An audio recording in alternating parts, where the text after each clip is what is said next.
right, so from the looks of it, Twitch is continuing to act up after having a big temper tantrum this week. So, Oh, did it? I didn't notice. fair warning if you're a live beaster. But if this is an MP3 file, then don't worry about it. Yeah, Oh, it's been flickering.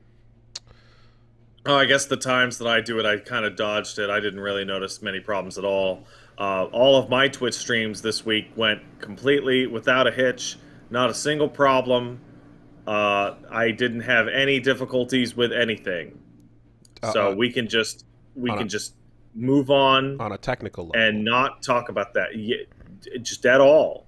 Just not even a single issue of any kind. should I close the calculator app that I have open on my phone, or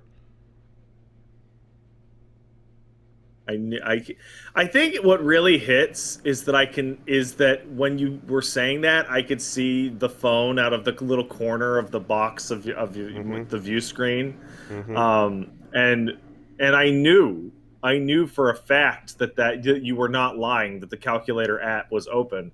And it reminds me of God, what was it?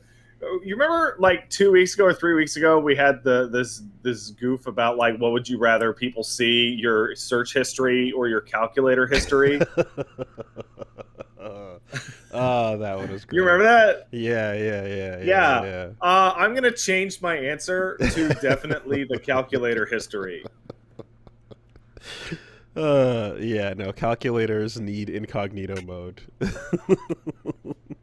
um yeah, okay, so this is the second. So I had a stream this week in which I was playing I Somnium Files to the Nirvana Initiative, and I ran into a puzzle which required some multiplication, and discovered that I had some very basic, fundamental misunderstandings of how multiplication worked, which caused me to stumble on it for like 40 minutes because one of my mods, Diana, no, sorry, not Diana, Yellow Couch, decided to put it in the emote mode so that no one could help me with my math problems. Because I thought 2 times 0 equals 1. Because I thought that everything times 0 equaled 1, when in fact it is a number to the power of 0 is 1, which is different. What's weird is, I know you've played this one, Wooly. This is the second time an Uchikoshi game has Mm-hmm. done this to me, Mm-hmm. but the first time no one saw. Mm-hmm. And what it was is that 999 taught me that I am absolutely fucking trash at Sudoku. Oh yes, yeah, yeah, yeah. Sure, sure. There's a puzzle in 999 on the DS which is just a Sudoku puzzle, and it taught me that I am goddamn awful, just terrible Now, at Sudoku. I would like to uh, start my side of this by just saying that take this as this is a pretty great example of the contrast between our styles of execution. You see, when Yeah, Pat has an yeah. execution scheduled, he will sharpen up his axe, put his mask Mm-hmm. on, come down and lead you out to the block, throw your head down, and before the count even begins, just start swinging. Uh, Yeah, I prefer to walk into a room and just put a rope on the table and then yeah, just kind of stare at you. yeah. And then And then we kind of stare at each other, and it's kind of awkward. you can just you can just like kind of figure out what you're supposed to do with the rope. you know. Yeah. Yeah. Do you have a So, chair? No. So hmm. yeah, that man, these visual novel games, you learn all sorts of interesting things. Yeah, so good thing you didn't win any contests here in Canada that involved you being asked a skill testing question, which is mandatory to receive your prize. Yeah, the most important thing about the skill testing question though is that you don't have to answer it on the spot. Right. You Sure. you just you only have to answer it upon cashing it in. Sure. But also, Um, you absolutely will be denied your prize if you get it wrong. it's happened. Yeah, it has absolutely happened. I think there's two cases in which people lost out on $1 million payouts because they screwed up like Bedmess or PEMDAS, depending on where you're from. Bombed ass because I Um, was in French immersion for that. So yeah. Well, what's important is that um, uh, when I was streaming that is I entered into a parallel universe in which I used to be able to do math, but now the new version that people were watching has a Pat that can't do math anymore. hmm Um, I'm starting to worry because I've always thought I was a pretty good, smart guy, and I'm like botching all sorts of like normal ass third grade, fourth grade math situations. And there's types of puzzles that I have never solved once in my life. I can't do a slide puzzle.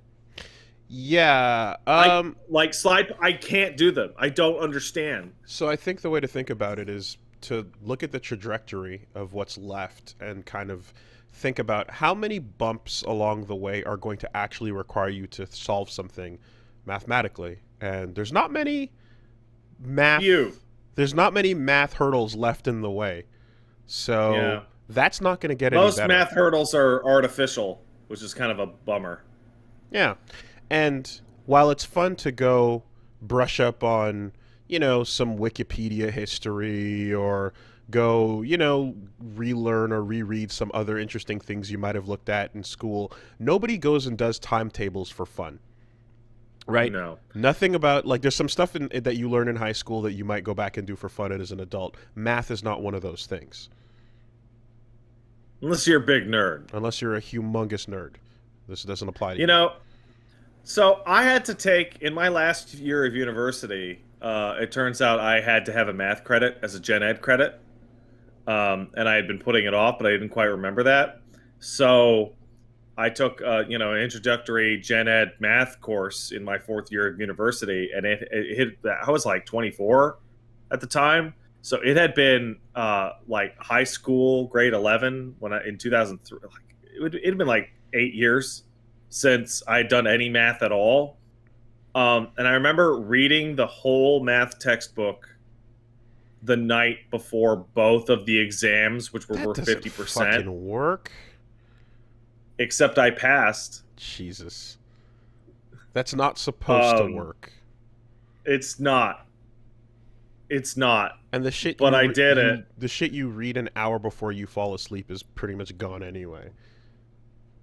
What are you talking about? The shit you read an hour before you fall asleep is the easiest to integrate in your memory.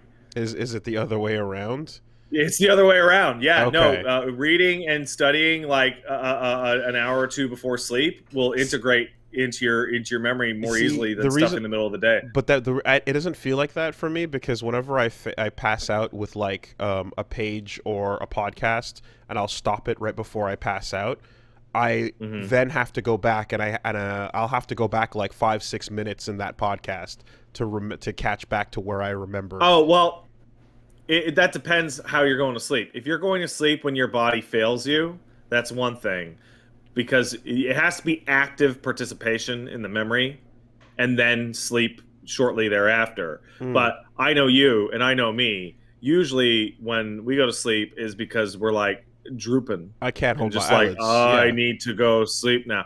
That no, not that. It has to be active brain, Oh, well, I like haven't had that in alert. years. I don't know what that No, I is. haven't. So, I haven't had that since I was a child. But, yeah. um, but yeah. So yeah, no, like somebody was like, you say that shouldn't work. I don't know, man. Like I don't know how much you should trust the university system at all, because like you'd be fucking amazed what somebody with obsessive compulsive disorder, procrastination issues, and a healthy dose of fear Mhm. can accomplish in the 3 hours before that essay is due. Yeah. It's like, oh man, oh it's crazy how you can just fucking use the fucking what's it called, the Chicago AP fucking bullshit to fucking find sources based off of any bullshit you fucking make up in your head, and you can find it. You internet that up, you can find a source in a I've second. talked about the example of the person who I met in college who was on their way to med school, um, to basically be a neurosurgeon, Yeah. and she was a really not smart individual. She was Mm-hmm.